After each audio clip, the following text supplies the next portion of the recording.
کنیز صبح نماز کے ٹائم کمرے میں واپس آ گئی تھی۔ اسے لگا اماں بھی سوئی ہوئی ہوں گی، لیکن انہیں جاگتا دیکھ کنیز گھبرا گئی۔ اماں بھی نے اسے سوالیہ نظروں سے دیکھا۔ کہاں تھی تم کنیز؟ اماں بھی کے سوال پر کنیز بری طرح سے بوکھلا گئی۔ وہ میں اماں بھی کنیز کی سمجھ میں نہیں آ رہا تھا انہیں کیسے بتائے کہ وہ رات بھر ان کے پوتے کے پاس تھی۔ اماں بھی فرحین بیگم کی آواز پر اماں بھی کا دھیان دروازے میں کھڑکی کھڑی فرحین بیگم پر گیا تو وہ حیران رہ گئی۔ فرحین تم اس وقت یہاں سب خیر تو ہے؟ اماں بھی کے سوال پر فرحین بیگم مسکراتے ہوئے اندر آئی۔ بس اماں بھی مجھے خوشی اتنی تھی کہ پوری رات خوشی سے نیند ہی نہیں آئی، فرحین بیگم نے اماں بھی کے پاس بیٹھتے ہوئے کہا۔ ابھی بھی بس ایک خیال ذہن میں آیا تو آپ سے مشورہ کرنے آ گئی۔ کیسا مشورہ؟ اماں بھی نے نرمی سے پوچھا۔ سوچ رہی ہوں شادی سے پہلے انابیہ کی منگنی بھی کر دوں۔ جانتی ہوں کہ ان دونوں کی منگنی بچپن میں ہی ہو گئی تھی، لیکن میں ایک تقریب کرنا چاہتی ہوں۔ فرحین بیگم کے ارادے پر اماں بھی کے چہرے پر گہری سنجیدگی چھا گئی۔ انابیہ باجی کی منگنی ہو رہی ہے؟ کنیز نے خوشگوار حیرت سے پوچھا تو فرحین بیگم اسے گھورنے لگی۔ تم سے کسی نے کہا ہے ہماری بات میں دخل دینے کو؟ اپنی حد میں رہو لڑکی، دفع ہو جاؤ یہاں سے۔ فرحین بیگم کی سختی پر کنیز کا سر شرمندگی سے جھک گیا اور فوراً کمرے سے نکل گئی، جبکہ فرحین بیگم کے اس سلوک پر اماں بھی سر جھٹک کر رہ گئی۔ تو بتائیں نا اماں بھی، شادی سے پہلے کر لوں منگنی کی تقریب؟ اماں بھی نے ان کے جوش پر سرد آہ بھری۔ تمہارا بیٹا ہے وہ فرحین، جب اسے راضی کر ہی چکی ہو تو جو دل میں آ رہا ہے وہ کرو، میری اجازت کی تمہیں کیا ضرورت؟ اماں بھی نے سنجیدگی سے کہا اور اٹھ کر نماز کی تیاری کرنے لگی۔ ٹھیک ہے اماں بھی، تو جلد ہی ان کی منگنی کا فنکشن رکھ لیتی ہوں، گھر میں نرمین اور اس کے بچے بھی خوش ہو جائیں گے۔ اتنا کہہ کر فرحین بیگم خوشی سے دمکتی وہاں سے چلی گئی تو اماں بھی نے افسوس سے سر جھٹکا۔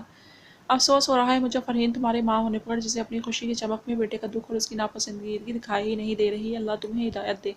اتنا کہہ کر اماں بھی نماز فجر کی تیاری کرنے لگی اور نماز کے بعد بھی ان کے ہونٹوں پر صرف سلطان کے لیے ہی دعا تھی کہ خدا اسے اپنی خوشی کی خاطر آواز اٹھانے کی ہمت دے۔ سامان پیک ہو گیا تمہارا؟ آن اپنی سوچوں میں گم اپنا سامان پیک کر رہی تھی جب اس کے کانوں میں ارشمان کی روبدار آواز پڑی، لیکن اس نے جواب دینے کے بجائے اپنے کام پر دھیان دیا۔ اچھا کیا تم نے میری بات مان کر یقین کرو، جو کر رہا ہوں بہتر کر رہا ہوں۔ ارشمان کی بات پر آن نے غضبناک نظروں سے اسے دیکھا۔ نہیں ارشمان ملکہ، آپ غلط ہیں، میں آپ کی بات مان کر یہاں سے نہیں جا رہی، بلکہ میں یہاں سے اس لیے جا رہی ہوں کیونکہ ایک اور پل بھی آپ کی شکل نہیں دیکھنا چاہتی۔ ارشمان اس بات پر اپنی مٹھیاں بھیج گیا، لیکن اس نے بولا کچھ نہیں۔ آپ فکر مت کریں، آپ سے دور جانے پر مجھے کوئی تکلیف نہیں ہو رہی، کیونکہ جو محبت مجھے دوری پر تکلیف دیتی تھی اسے تو آپ کل رات ہی مکمل طور پر دفنا چکے ہیں۔ آن نے نم پلکوں سے اسے دیکھا۔ اور مرے ہوئے انسان کو کوئی تکلیف نہیں ہوتی۔ اتنا کہہ کر آن نے بیگ بند کیا اور اٹھ کھڑی ہوئی۔ میں تمہارا باہر گاڑی میں انتظار کر رہا ہوں، آ جاؤ۔ ارشمان یہ بات کہہ کر وہاں سے چلا گیا اور آن نے بے بسی سے اس کمرے کو دیکھا جہاں دلہن بن کر آنے کے اس نے خواب سنجویا تھا۔ اس کی اور ارشمان کی محبت کا وہ جہان آج مکمل طور پر ختم ہو گیا تھا۔ آن نے فیصلہ کر لیا تھا کہ جہاں ارشمان اسے چھوڑے گا وہ وہاں سے کہیں اور چلی جائے گی، کسی ایسی جگہ سے جہاں وہ ارشمان کو پھر کبھی نہیں ملے گی۔ اس سے ہمیشہ کے لیے دوری کا خیال آن کے لیے کتنا دردناک تھا یہ کوئی اس سے پوچھتا، لیکن ارشمان نے اس کے لیے کوئی راستہ ہی نہیں چھوڑا تھا۔ آن الماری کے پاس آئی اور اس میں سے ان دونوں کا نکاح نامہ ڈھونڈنے لگی۔ نہ جانے کیوں وہ اس کے بعد اس سب کی نشانی بس اپنے پاس رکھنا چاہتی تھی۔ آج نکاح کے کاغذات ڈھونڈ رہی تھی جب اچانک ایک خاکی رنگ کا لفافہ ان کاغذات میں سے نکل کر نیچے گرا اور ایک تصویر آدھی اس لفافے سے باہر نکلی۔ آن نے جھک کر اس لفافے کو پکڑا اور حیران ہوئی کہ اس میں کس کی تصویریں ہو سکتی ہیں۔ آن نے وہ تصویریں نکال کر دیکھیں تو ساتوں آسمان اس پر ایک ساتھ گرے، کیونکہ ہر ایک تصویر اس کی تھی، لیکن وہ تصویریں ایسی تھیں کہ آن کا دل کیا زمین پھٹے اور اس میں سما جائے۔ اپنی ان برہنہ تصویروں میں وہ کپڑے بدل رہی تھی کہ اسی میں نہا رہی تھی۔ صاف پتہ چل رہا تھا وہ تصویریں چھپ چھپا کر لی گئی تھیں۔ تصویروں کے بعد آن کو ایک کاغذ ملا جو اس نے کانپتے ہاتھوں میں پکڑ کر کھولا۔ تمہیں کہا تھا نا ارشمان ملک کہ تمہاری بیوی کے ہونٹوں پر ایک مسکان بھی گوارا نہیں مجھے، اور تم اسے چھپ چھپا کر کھپانے لے گئے۔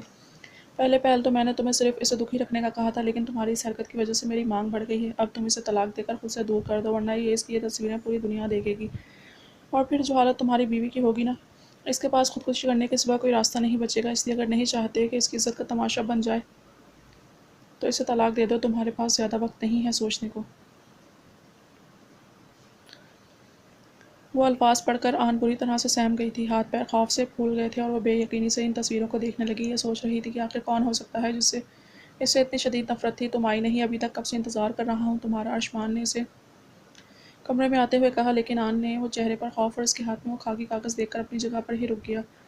یہ سب کیا ہے؟ آن نے سہم کر اس سے پوچھا تو ارشمان سکتے کے عالم میں اپنی جگہ پر جم گیا۔ جو راز وہ چھپانا چاہ رہا تھا وہ مکمل کھل چکا تھا۔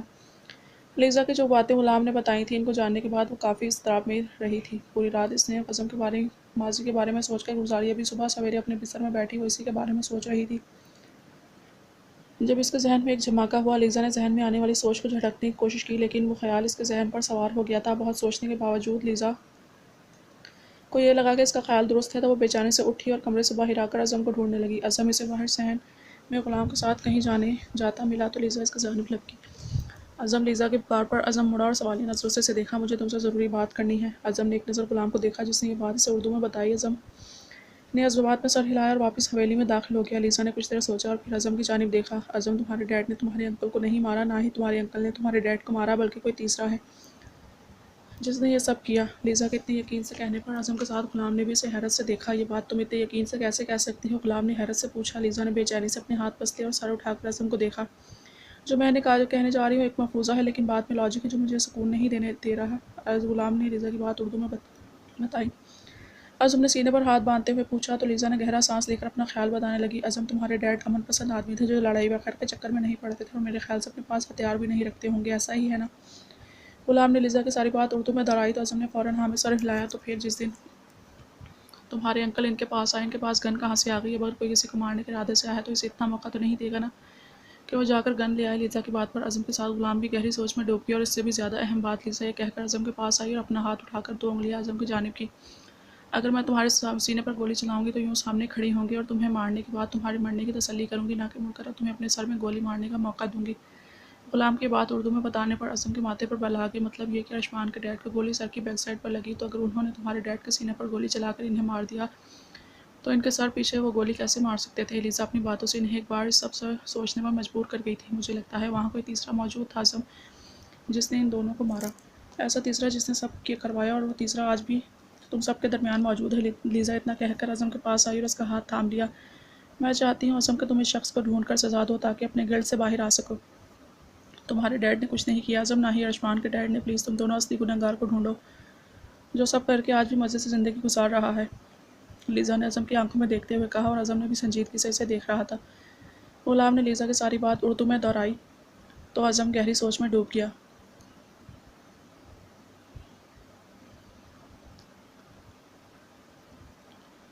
مجھے اکیلا چھوڑ دو۔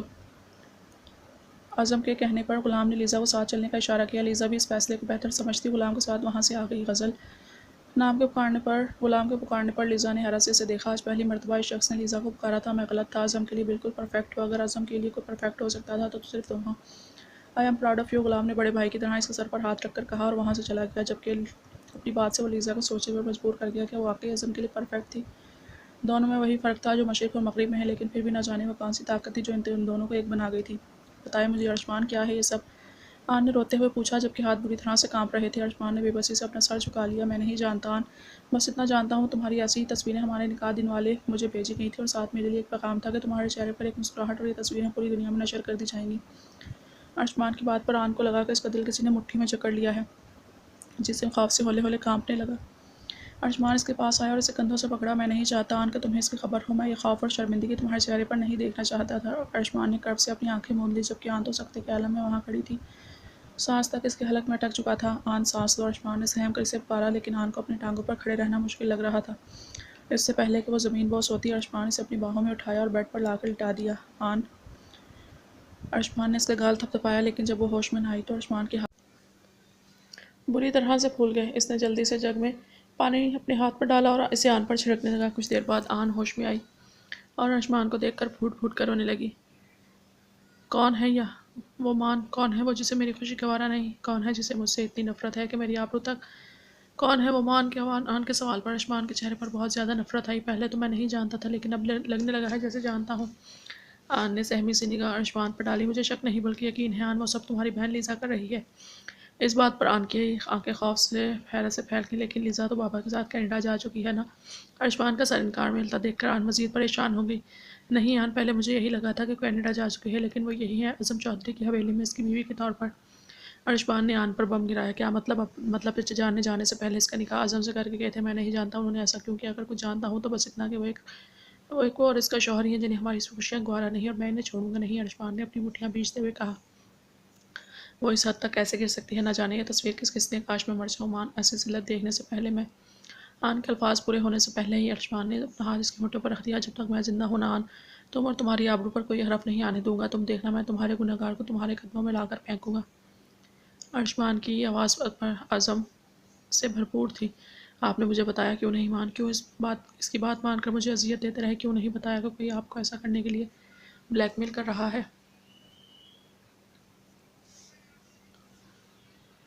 آن کے سوال اشبان کا سر جھکا گئے۔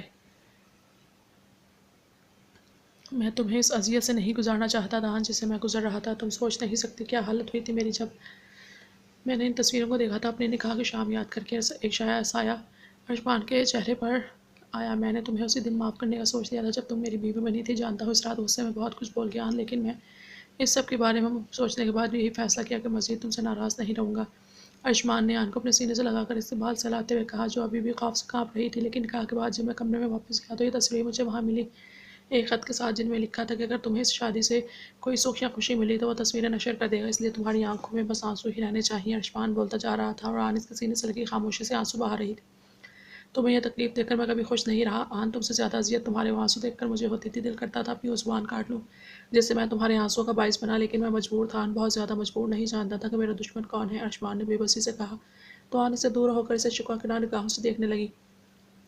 آپ کو کیا لگتا ہے مان آپ کو ریا مجھے تکلیف نہیں پہنچاتا تھا، اپنی زندگی سے نفرت ہو گئی تھی مجھے مان، اپنے آپ سے نفرت ہو گئی تھی۔ آپ سوچ سکتے ہیں اس کی نفرت آپ کے لیے کیا ہو سکتی ہے جو کے جینے کی وجہ ہو۔ آن کے غم سے کہنے پر ارشمان نے آن کو کھینچ کر اپنے سینے میں بھیج دیا۔ ساری زندگی اپنے الفاظ کا مداوع کروں گا، جتنی متی سے سزا دے لینا مجھے، لیکن میں تمہاری عزت پر ہلکی سی بھی آنچ نہیں آنے دوں گا۔ ارشمان کی پکڑ اس کے گرد مضبوط ہوئی جیسے کوئی اسے چھین کر لے جائے گا۔ اب ہم کیا کریں گے مان، کیسے روکیں گے اسے؟ آن نے سہم کر پوچھا۔ دل ایسے لگ رہا تھا جسے کسی بھی پل خوف سے بند ہو جائے گا۔ فی الحال تم لاہور جا رہی ہو آن، تمہیں مری لے جا کر تمہیں ایسے ہی سمجھ گیا تھا کہ اس لیسا کی پہنچ بس اس حویلی تک ہے، اس لیے میں تمہیں اس حویلی سے دور بھیج دوں گا، پھر جب وہ میری پکڑ میں ہوں گے تو ہر چیز کا بدلہ لوں گا اس سے، ارشمان نے وحشت سے کہا اور اس کی پکڑ آن کے گرد مضبوط ہو گئی، لیکن وہ خود نہیں جانتا تھا کہ وہ کتنی بڑی غلطی پر تھا۔ دشمن تو اس کے بہت قریب تھا، بہت ہی قریب۔ کنیز اماں بھی کے کمرے میں موجود ان کے کپڑے استری کر رہی تھی۔ اماں بھی نے اسے کہا تھا ان کے سب کپڑے وہ شام تک استری کر دی اور دھیان سے ان کے کمرے میں رہتے ہوئے یہ کام کرے۔ کنیز حیران رہ گئی کہ اماں بھی نے اتنی سختی سے کبھی کوئی کام نہیں کہا تھا، لیکن پھر بھی وہ پوری توجہ سے اپنا کام کر رہی تھی جب اچانک دروازہ کھلا اور فرین بیگم کمرے میں آئی۔ تم یہاں کیا کر رہی ہو؟ فرین بیگم کے سوال پر کنیز کپڑے چھوڑ کر جلدی سے سیدھی ہو کر کھڑی ہو گئی۔ اماں بھی کے کپڑے استری کر رہی ہوں، اماں بھی نے کہا تھا شام تک سارے کپڑے استری کر دوں۔ کنیز نے بہت عقیدت سے جواب دیا، اچھا چھوڑو یہ سب بعد میں بھی ہوتا رہے گا، فی الحال نیچے چلو، منگنی ہے، آج گھر میں بہت سارا کام ہے۔ فرین کے حکم نے کنیز کو بے چین کیا۔ اسے سلطان کا حکم یاد آیا کہ وہ اماں بھی کے علاوہ کسی کا کام نہ کرے، لیکن یہ تو سائیں جی کی ماں ہے نا، ان کا حکم نہ مانا تو غصہ زیادہ آئے گا سائیں جی کو۔ کنیز نے اضطراب کے عالم میں سوچا، تمہیں سنائی نہیں دیا لڑکی؟ میں نے کیا کہا نیچے چلو؟ کنیز نے ہاں میں سر ہلایا اور نیچے آ کر باقی ملازماؤں کا ہاتھ بٹانے لگی جو طرح طرح کے کھانے میز پر سجانے میں مصروف تھیں۔ مٹھائی کہاں ہے بھائی، مٹھائی لاؤ۔ فرین بیگم کی آواز پر ایک ملازمہ نے مٹھائی کی بڑی سی پلیٹ کنیز کو پکڑا دی اور دوسری خود پکڑ لی۔ آؤ میرے ساتھ۔ کنیز نے ہاں میں سر ہلایا اور مٹھائی کی وہ پلیٹ لا کر وہاں موجود میز پر رکھی۔ لو بھئی آ گئی مٹھائی۔ سلطان چلو اب انگوٹھی پہناؤ۔ سلطان نام پر کنیز نے سر اٹھا کر دیکھا تو بیک وقت دل پر ہزار بجلیاں گریں۔ وہ سلطان کوئی اور نہیں، اس کا شوہر سلطان ملک ہی تھا جو گلابی سوٹ میں سجی انابیہ کے بغل میں بیٹھا ہوا تھا۔